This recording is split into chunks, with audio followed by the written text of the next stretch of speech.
আমাদের তিন্নি পড়াশোনা করছে। পড়াশোনা খুব মন দিয়ে পড়ছে, এত পড়ছে যে বইয়ের হাফ টুকরো ওইখানে চলে গেছে। এই তো দেখি বাবাই, বাবাই এই দেখ, বাবাই খুব মন দিয়ে পড়াশোনা করছে কিন্তু।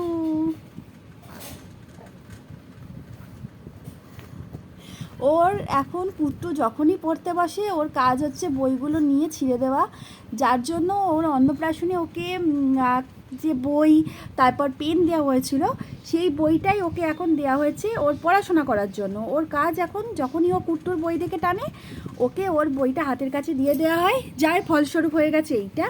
প্লাস কুট্টুর বইয়েরও অনেক কটা পেজ ও ছিঁড়ে দিয়েছে, ওই জন্য যখনই কুট্টু দেখে যে ওর বই নিতে যাচ্ছে কুট্টু সঙ্গে সঙ্গে ওর বইটা ওর দিকে এগিয়ে দেয়। দেখি মাম্মা এ দে এ দে এ দে এ দে এ দে এ দে এ দে এ দে খুঁজে খুঁই গো দিদি দিদি দিদি দিদি দিদি দিদি দিদি দিদি দিদি দিদি